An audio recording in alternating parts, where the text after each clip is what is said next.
This videotape is based on the autobiography of Jan van Dane, a Dutch painter who was one of the first to create a totally abstract painting style in 1912-1913. The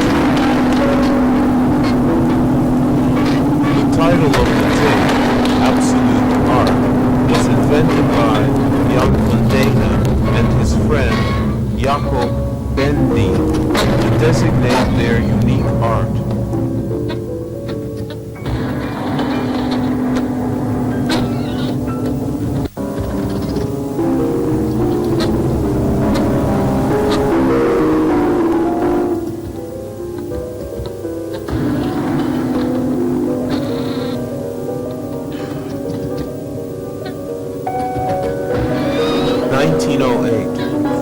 Amsterdam. I've obtained my art teacher's certificate. Now it turns out there's a surplus of drawing teachers. I haven't succeeded in finding a job. Actually, I'm relieved. Teaching is not the thing for me.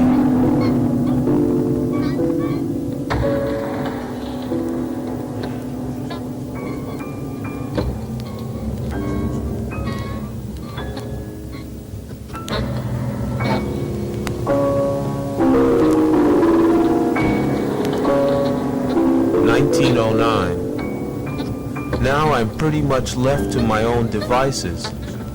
I still go to the academy in the evenings. They're teaching me to see forms in a larger context. During the day, I write or paint. Things look pretty bad for me. It's quite discouraging. Sometimes I'm close to despair, but my belief in the ethical power of beauty keeps me going. I persevere stubbornly on the path I've chosen.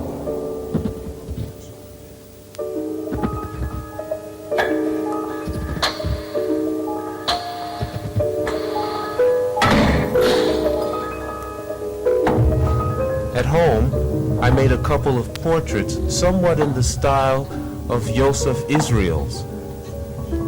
I make sketches outdoor and use them for composing completely finished paintings. I've tried bringing some to galleries, but without success.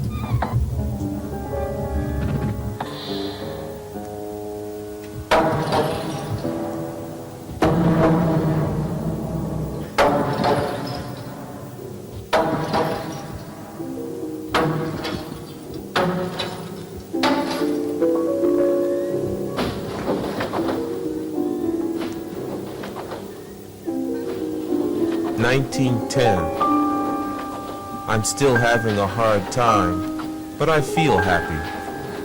My friends visit me often, and we have conversations that sometimes last until dawn. I feel rebellious. I worry especially about the inferior level of art compared to the earlier days.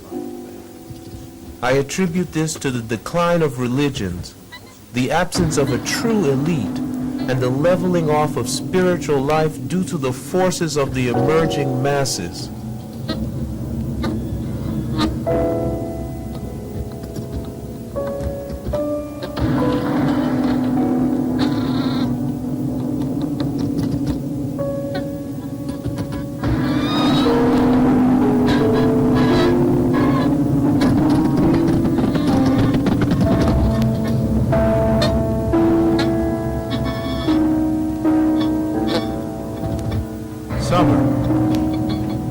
I've gotten a book on the French Impressionists. I was barely familiar with their work. It has been a powerful stimulus for me. The brown tones are replaced by clear, lively colors. This is how I came to brighten my palette, increasing the power of the color in my work. This doesn't please my friends. They ask me, how do you expect to paint a parrot if you portray mundane objects in such intense colors?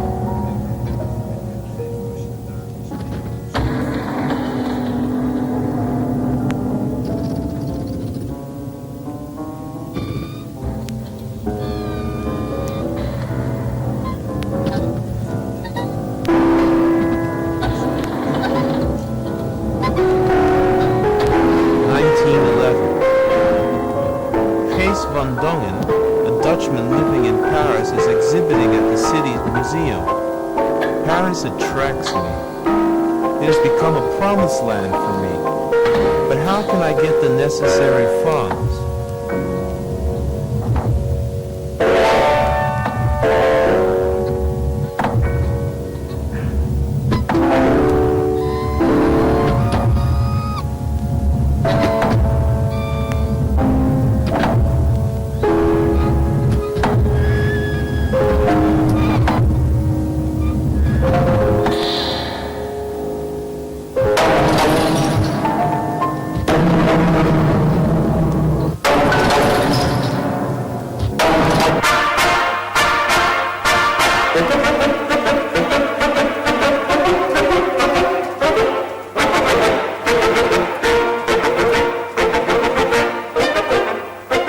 Autumn 1911. I've arrived in Paris. I feel like a king now that I'm here in this painter's Mecca. My father paid for my trip and is going to send me a small allowance each month. I've settled into a small hotel on the Rue de Paris. If you aren't familiar with Paris, it's hard to imagine how nice it is here, and cheap. I was anxious to meet Conrad Kickert, the man who organized Van Dongen's exhibit.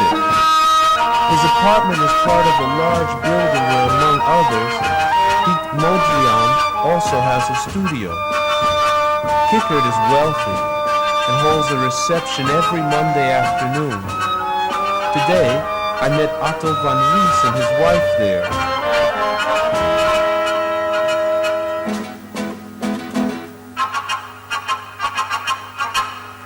Kickert gave me the name and addresses of galleries that should be interesting for me. The most interesting by far is Gallery Kahnweiler, located on a small street behind the Madeleine. The only works hung there are by George Braque and Pablo Picasso. The new art form created mainly by these two, Cubism, has produced works that move me. Compositions in sober colors, ochres, black, white, and gray, all with the same simple motifs, arranged differently each time. Bits of woodwork, playing cards, newspaper clippings, a mandolin. The forms are divided into figures and planes that overlap each other and are combined to make a harmonious and somewhat mysterious whole, which is difficult to decipher. Cubism is not simply a new concept of art like Impressionism. In essence, Cubism actually means a real revolution. By striving after something that surpasses the personal, the Cubists elevate Cubism to the spiritual level of the great religions.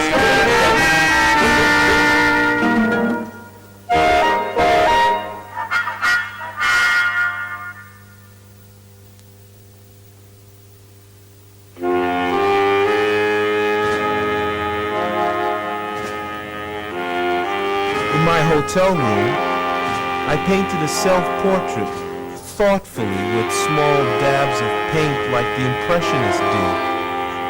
Although it is probably better than any work made in the Netherlands right now, it doesn't satisfy me. I'm trying to put the lessons I've gotten from French art into practice, but of course, it's not enough to be an imitator. I must find my own concept. It is clear to me in which direction I must search. I must make a departure from the realistic depiction of things. But how does one reach that point?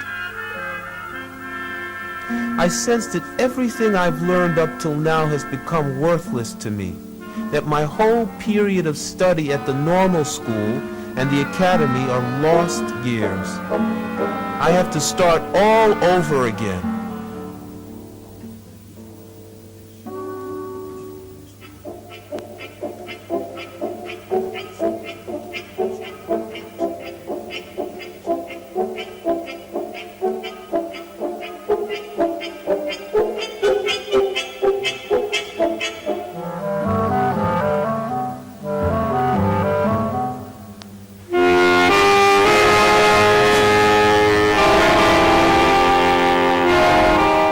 like music very much.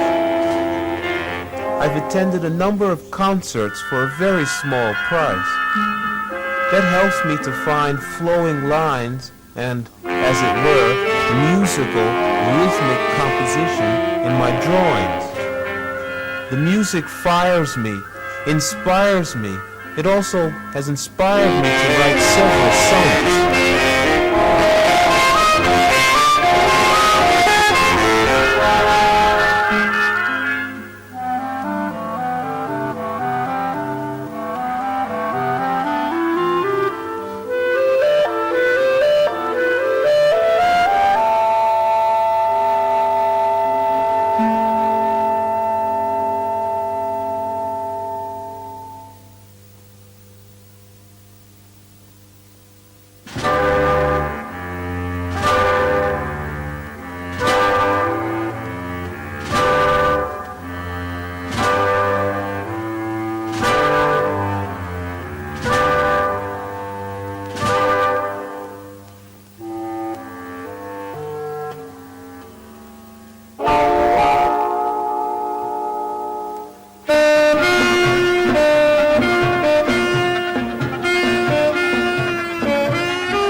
Winter, 1911.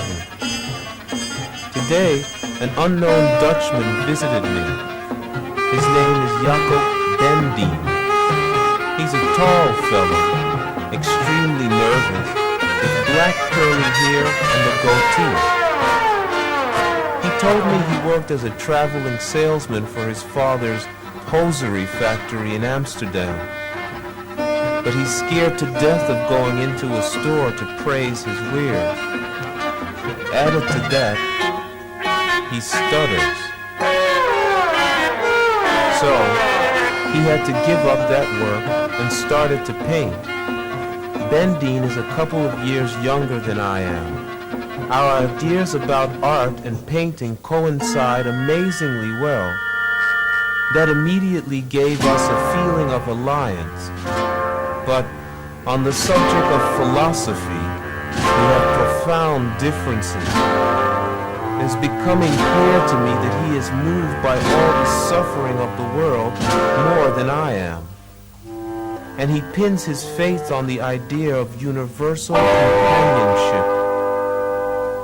He cherishes a recollection of two young boys walking down the street with their arms around each other's shoulders. I have no faith in that. I believe that a man, with his good and bad characteristics, will always remain the same.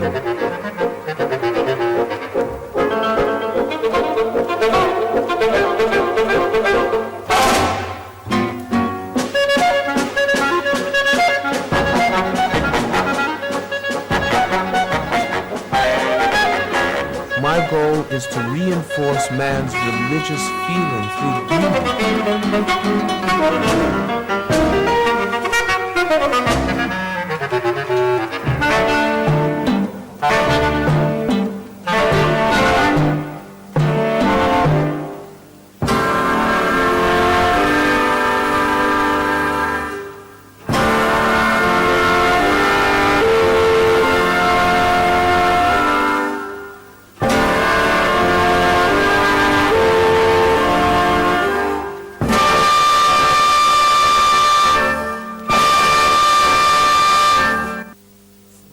Spring, 1912. An artistic cooperation has developed between Bendien and myself. We are still searching. I'm influenced by Cézanne, the Cubist, the Fauvists. I'm trying to achieve an extraordinary kind of expression by the intentional use of deformations and unnatural colors. We carry on long conversations about art, religion, philosophy, and society. We both have studios now, a 2 minutes walk away from each other. Sometimes he knocks on my door at 6:30 in the morning.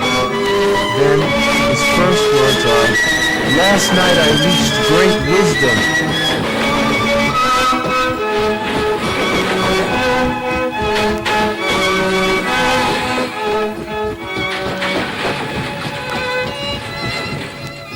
We do agree that the use of flowing transitions between colors is forbidden because it fogs up the emotions to be expressed by the neighboring colors. In other words, colors must be applied in playing with clear borders. Only then will colors, as well as the forms, have maximum emotional value. From now on, we will both base our work on this principle.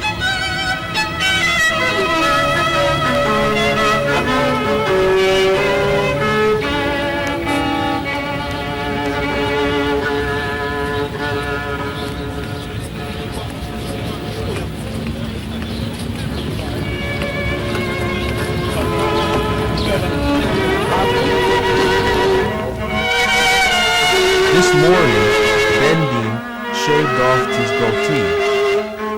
That gives his face an even more angelic look. He's also going to cut off his pretty curls. He's having a pair of clippers sent from his house in Amsterdam. From now on, we will shave each other's heads. That is the outward sign that we've sworn off all romanticism and faced the reality of a new age in a sober, businesslike way. I have to report the remarkable fact that because of my daily contact with him, I have also started stuttering.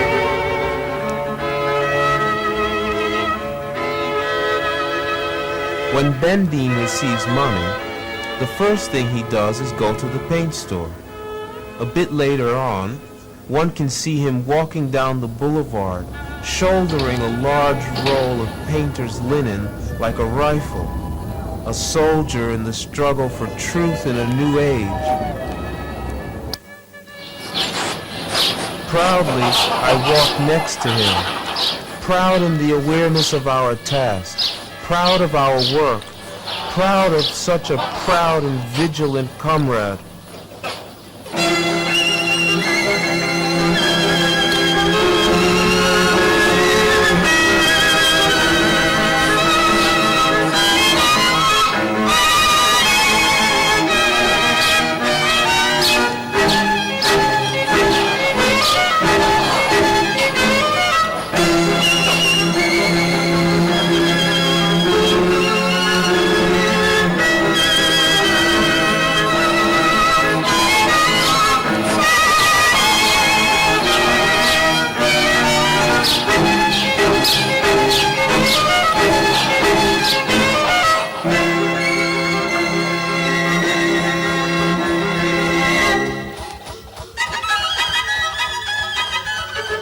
On one of our wanderings through the city, Bendine and I discovered a door on the river side of the Louvre that gives access to a stairway and several rooms with Indo-Chinese objects of art.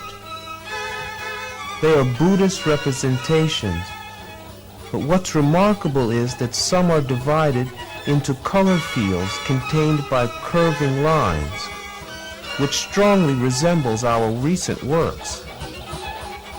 Our works, just like theirs, have a meditative quality.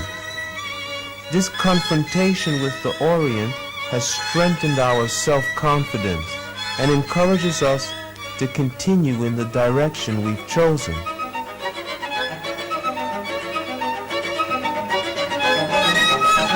Summer, 1912.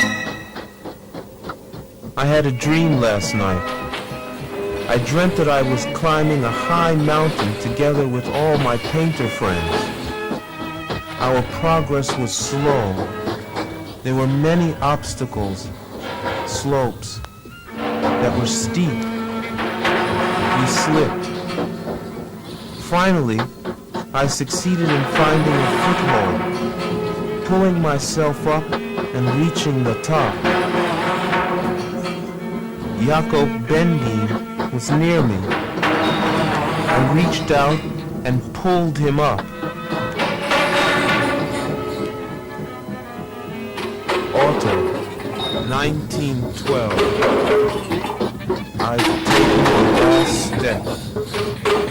I've decided to banish all memories of certain people and incidents, to try exclusively portraying the nearly religious excitement about beauty. This is how the so-called non-figurative paintings originated. Bendine agrees with me that this stands for the most extreme consequences of our views. I call our new art form absolute art. Indeed, we've designed an absolute music of colors, comprehensible to those sensitive to art throughout the world, a universal form of art that goes beyond the personal and can be practiced by everyone. I've reached the highest peak of the mountain. Our searching and experimenting is over.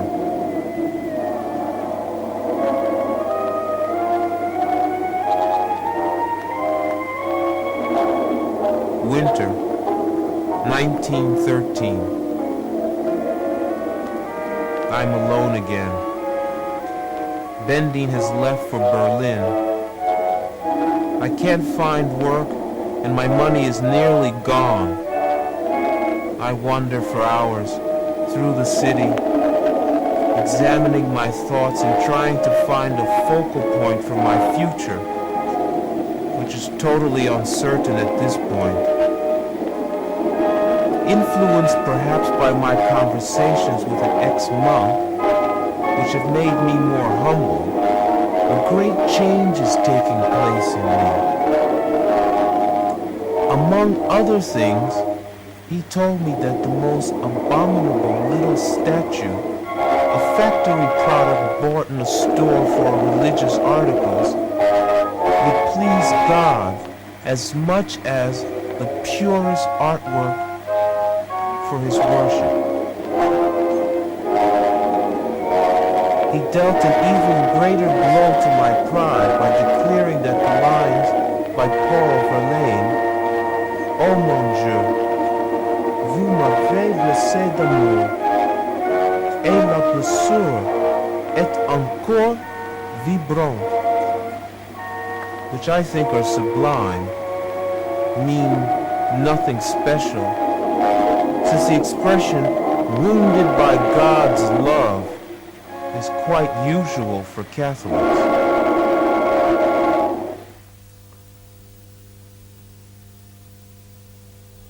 Actually, I'm beginning to think that painting is childish stuff. A grown man, alone, smearing paint on a canvas that no one looks at.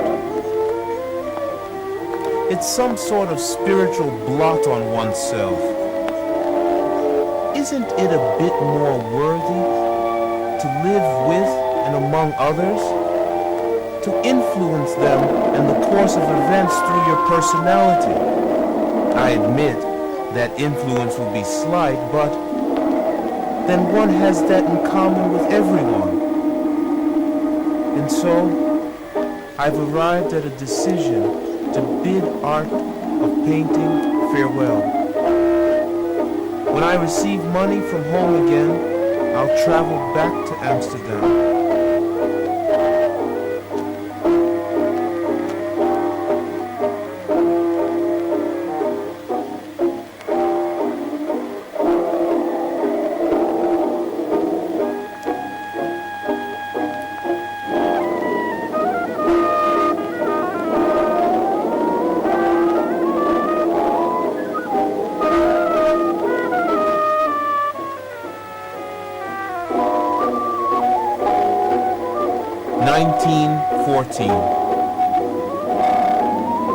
Now that I'm presented with the opportunity of going into business, I'll seize it with both hands.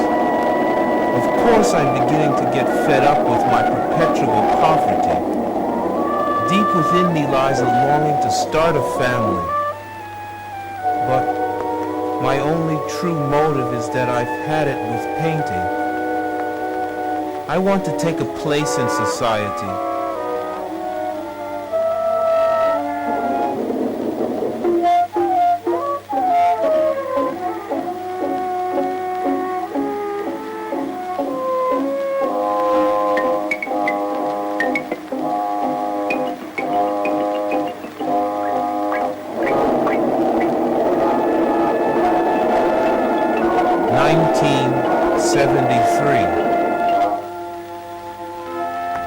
As I mentioned before, I stopped painting in 1913.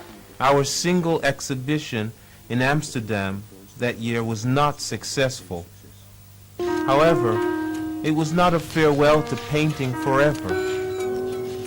In 1925, I took up palette and brush again, initially only on Sundays. After 1954, I exhibited various absolute and what they now call semi-abstract paintings at the Municipal Museum in Amsterdam. The public showed no interest in them, and they generally were ignored by the press. The large canvas I painted in 1912 is hanging in my daughter's home in America.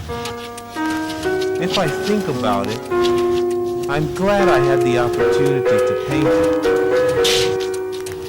When I'm there, I always sit before it and meditate for a half hour or so while looking at it.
Amsterdam. J'ai obtenu le diplôme de professeur de dessin. Mais il paraît qu'en ce moment, il y a trop de professeurs de dessin. Je n'ai pas réussi à trouver un emploi.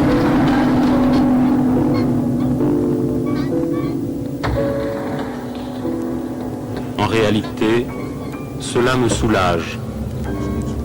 Ça n'est rien pour moi.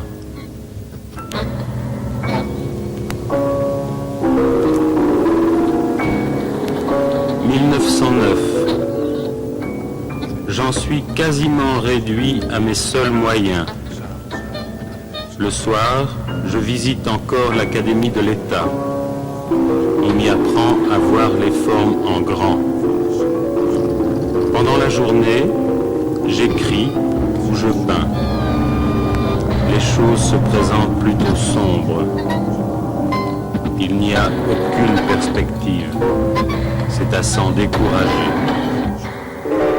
Parfois, je suis près de désespérer, mais ma foi dans le pouvoir éthique de la beauté me remet sur pied. Je continue à suivre avec ténacité le chemin engagé.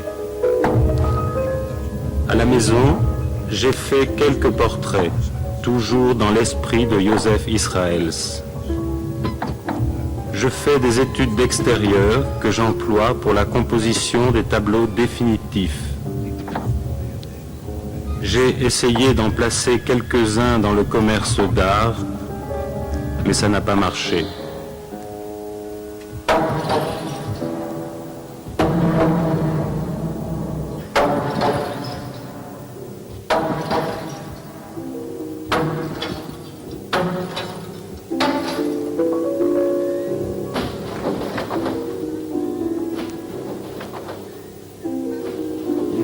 « 1910. Les ennuis continuent, mais je me sens heureux. Mes amis viennent me voir, souvent, et nous avons de longues conversations qui durent parfois jusqu'au matin. Je me sens révolté. Je me préoccupe surtout du niveau très bas de l'art, en regard du passé. J'attribue ceci au déclin des religions, à l'absence d'une vraie élite et au nivellement de la vie spirituelle dû à la progression pressante de la masse.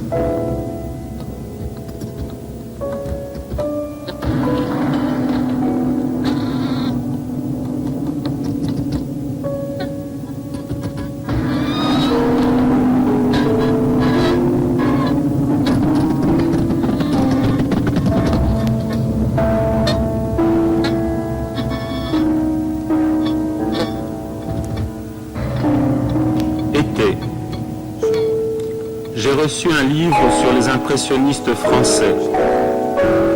Je les connaissais à peine. C'est pour moi un stimulant puissant. Les tons bruns ont été remplacés par des couleurs vives et claires. J'en suis arrivé à éclaircir ma palette et à introduire la force des couleurs dans mon travail. Cela ne plaît pas à mes amis. Ils me demandent: comment penses-tu représenter un perroquet quand tu peins déjà les choses de tous les jours en des couleurs si fortes?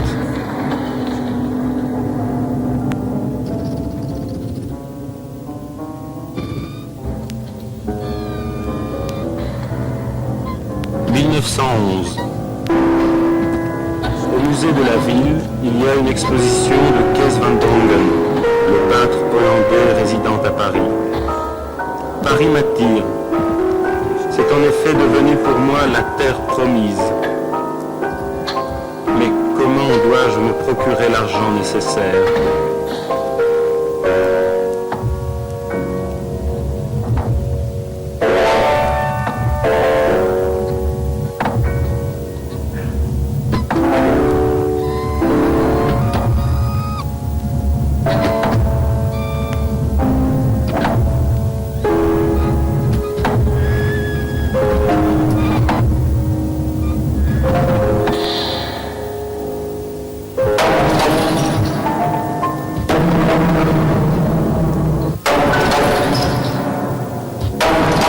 Automne 1911. Je suis arrivé à Paris. Je suis au 7e ciel d'être enfin arrivé dans la Mecque des peintres. Mon père a payé le voyage et m'enverra chaque mois une petite allocation. Je me suis installé dans un petit hôtel, rue du Départ. Quand on ne connaît pas Paris, il est difficile de s'imaginer combien la vie y est agréable et bon marché.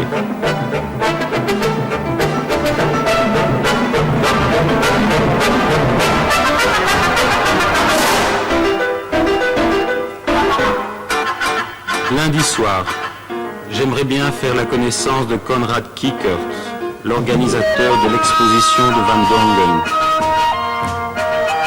Son appartement fait partie d'un grand immeuble d'atelier où loge, entre autres, Piet Mondrian. Kickert est fortuné et tient, le lundi après-midi, un jour. J'y ai rencontré aujourd'hui Otto van Rees et sa femme.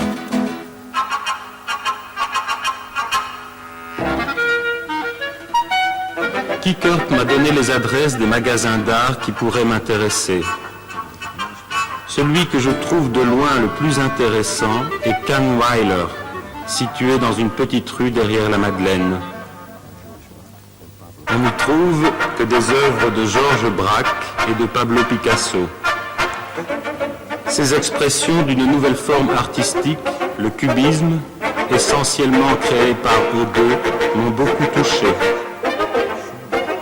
Ce sont des compositions en des couleurs sobres, des ocres, du noir, du blanc et des gris.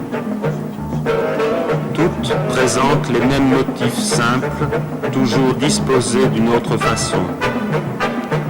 Des morceaux de boiserie, des cartes à jouer, des coupures de journaux, une mandoline. Les formes sont décomposées en figures et en plans qui s'entrecoupent et qui sont assemblées en un ensemble harmonieux, dur à déchiffrer et par cela plutôt mystérieux. Le cubisme n'est pas seulement, comme l'impressionnisme, une nouvelle tendance artistique. Dans son essence, le cubisme est bien davantage une véritable révolution. En aspirant au surnaturel dans l'art, le cubiste l'élève au niveau spirituel de l'art des grandes religions.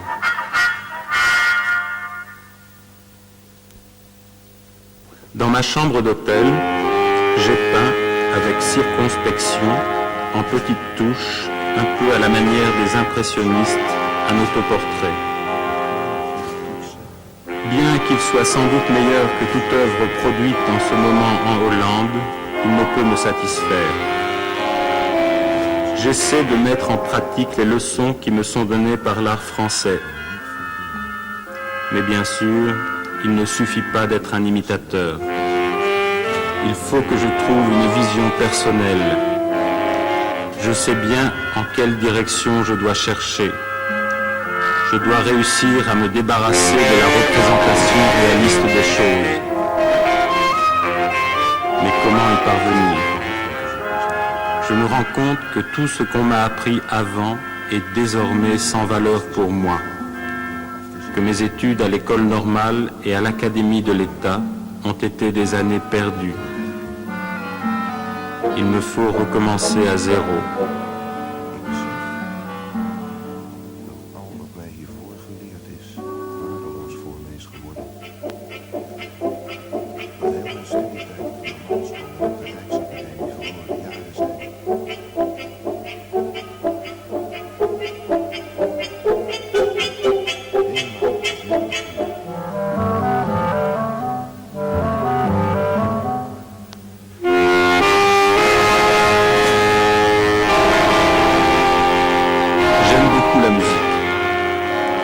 J'ai assisté, pour un prix très réduit, à un certain nombre de concerts. Cela m'aide à trouver dans mes dessins des lignes coulantes et une composition rythmique, pour ainsi dire musicale. La musique m'excite, m'inspire. Il m'a aussi inspiré la rédaction de quelques sonnets.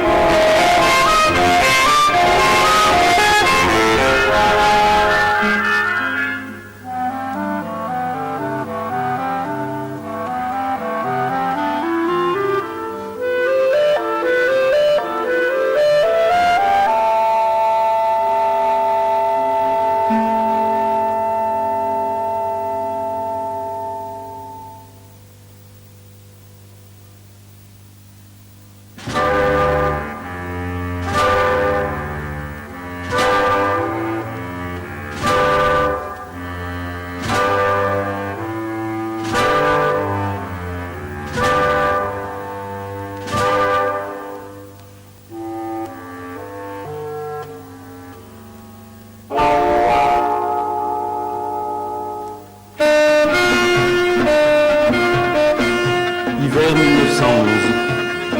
J'ai reçu aujourd'hui la visite d'un Hollandais inconnu. Il s'appelle Jacob Bending. C'est un grand gaillard, très nerveux, avec des boucles noires et une touche de cheveux sous la lèvre inférieure. Il m'a raconté qu'il a travaillé comme commis voyageur pour l'entreprise de son père, qui a une petite usine de bas et chaussettes à Amsterdam. Mais il pâlit à l'idée de devoir entrer dans un magasin pour y recommander sa marchandise. d'autant plus qu'il bégaye. Par conséquent, il a dû abandonner ce travail et s'est mis à la peinture. Bendine est de quelques années mon cadet. Nos visions sur la peinture s'accordent à merveille. Cela nous donne d'entrée un sentiment de communion. Mais au niveau de la conception de la vie, un abîme nous sépare. Il m'apparaît qu'il est, beaucoup plus que moi, touché par la misère dans le monde et qu'il attend le salut d'une solidarité universelle. Il a devant les yeux l'image de deux petits garçons qui courent dans la rue, bras dessus, bras dessous. Je n'y crois pas. Je crois que l'homme, avec ses qualités et ses défauts, restera toujours le même.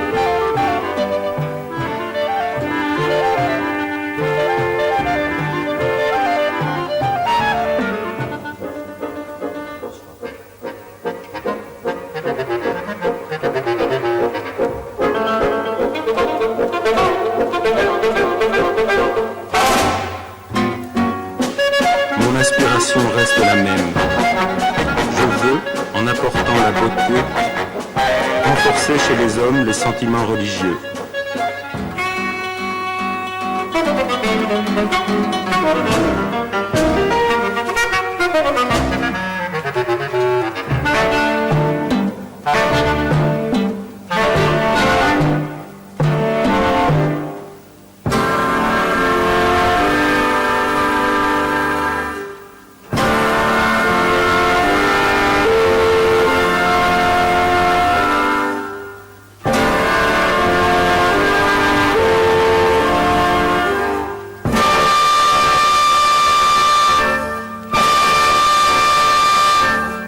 Printemps 1912. Il s'est développé, entre moi et Bendine, une collaboration artistique. Nous en sommes encore au stade de la recherche. J'assimile des influences de Cézanne, des cubistes et des fauves. Par des déformations intentionnées et par l'emploi de couleurs qui s'écartent de la nature, j'essaie d'atteindre une force expressive extraordinaire. Nous avons de longues conversations sur l'art, la religion, la vision du monde et la société.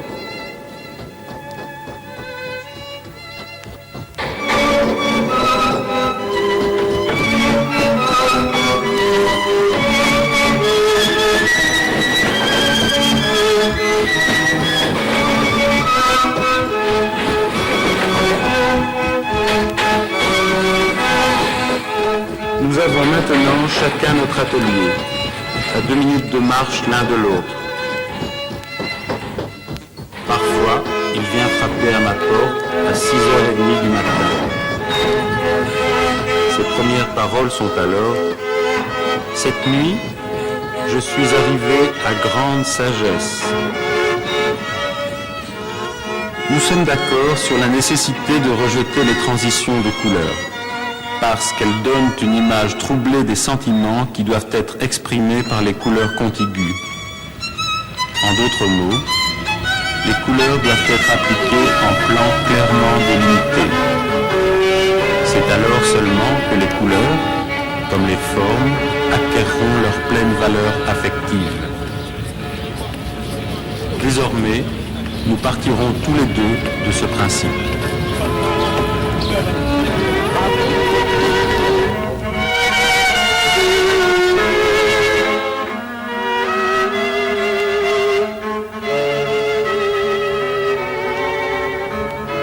Ce matin, Bendine s'est rasé la barbichette sous la lèvre inférieure. Son visage en prend un aspect encore plus angélique. Ses belles boucles doivent également tomber.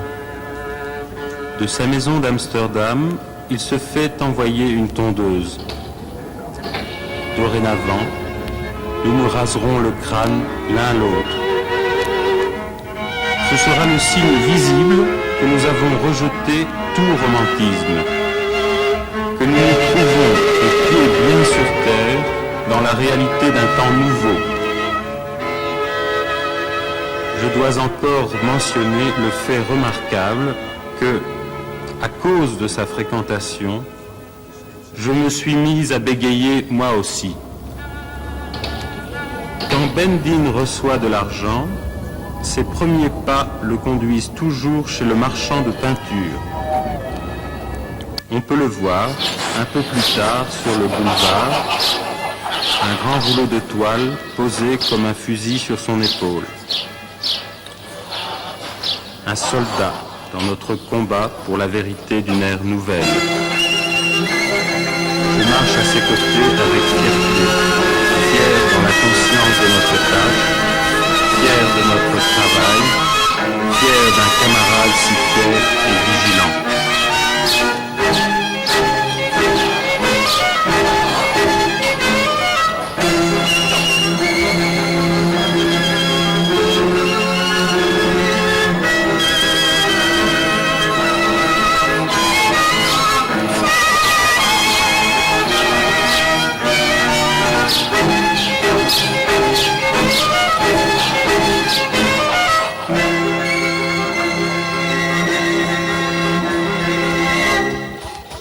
Lors d'une de nos pérégrinations à travers la ville, Bendine et moi avons découvert, dans la façade du Louvre qui longe le fleuve, une porte donnant sur un escalier qui mène à quelques salles remplies d'objets d'art d'Indochine. Nous avons surtout été frappés par des peintures exécutées sur des pièces de soie. Elles représentent des scènes bouddhistes. Mais le curieux de ces œuvres, c'est que certaines d'entre elles sont divisées en plans de couleurs sertis en des lignes courbes, selon une technique qui fait penser très fort à nos tableaux récents. Leurs œuvres, comme les nôtres, font preuve d'un caractère méditatif. Cette rencontre avec l'Orient a renforcé notre confiance en nous-mêmes et nous encourage à continuer dans cette voie.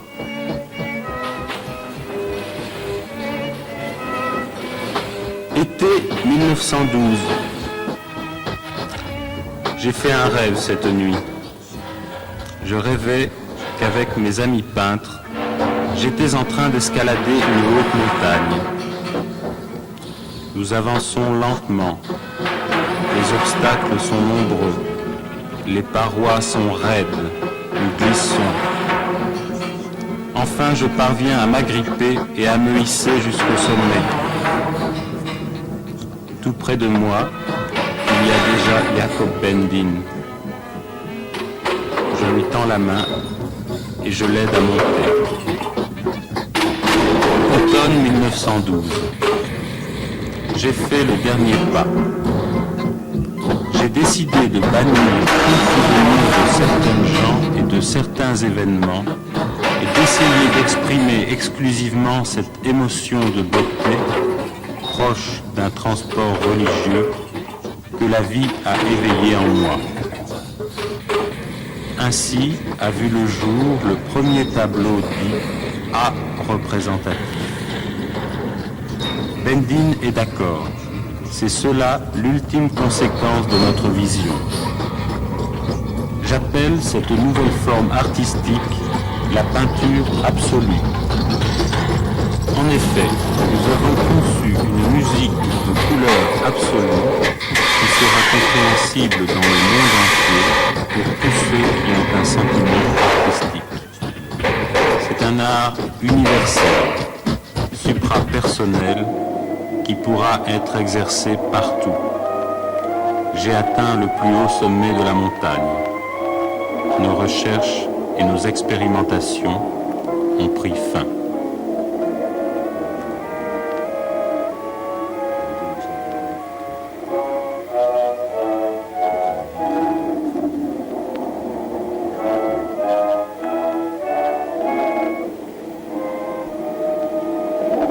Hiver 1913. Je suis de nouveau seul. Bendine est parti à Berlin. Je ne peux pas trouver de travail ici et je n'ai presque plus d'argent. Je fais de longues pérégrinations à travers la ville, m'observant moi-même et essayant d'imprimer une direction à mon avenir désormais très incertain. Peut-être sous l'influence de conversations avec un ex-religieux qui m'ont apporté un sentiment de grande humilité, s'est opéré en moi un important changement. Il m'a dit entre autres que la plus horrible statuette, produite en série, achetée dans un magasin pour articles religieux, plaît autant à Dieu que la plus sublime œuvre d'art créée en son honneur. Il a porté à mon orgueil un coup plus dur encore en m'affirmant que les vers de Paul Verlaine « Ô mon Dieu, vous m'avez blessé d'amour et la blessure est encore vibrante » que je trouve sublime, n'ont rien d'extraordinaire, car l'expression « blessé par l'amour de Dieu » est très commune chez les catholiques. Je commence à trouver toute cette peinture un peu enfantine. Un homme adulte qui, tout seul, s'amuse à barbouiller des toiles qu'au demeurant personne ne regarde, c'est une sorte de masturbation mentale. N'y a-t-il pas plus de mérite à vivre parmi et avec les hommes et à exercer par votre personnalité une influence sur eux et sur le cours des événements? Bien sûr, cette influence sera minime, sans doute très minime, mais on est en cela égal à tout le monde. C'est ainsi que j'ai, en réalité, pris le parti d'abandonner la peinture. Quand il arrivera de l'argent de la maison, je rentrerai à Amsterdam.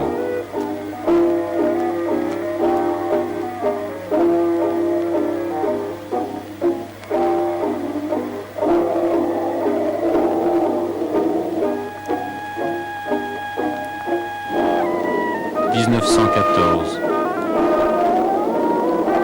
Maintenant que l'occasion se présente d'entrer en affaires, je la saisis à deux mains. Bien sûr, je commençais à en avoir assez de mon éternelle pauvreté. Il y a aussi, dans mon fort intérieur, le désir de fonder une famille. Mais mon seul vrai motif est que la peinture, pour moi, c'est fini.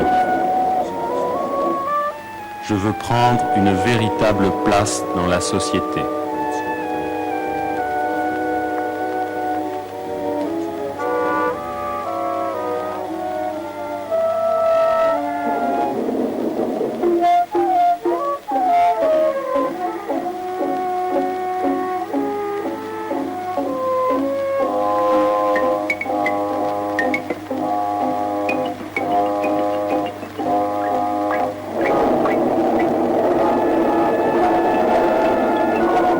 1977.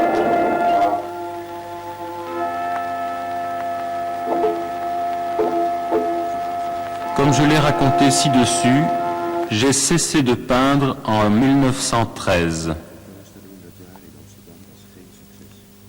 Notre seule exposition, en cette même année à Amsterdam, n'a pas été un succès. Pourtant, cela n'a pas été un adieu définitif à la peinture. En 1925, j'ai repris en main pinceau et palette, au début seulement le dimanche.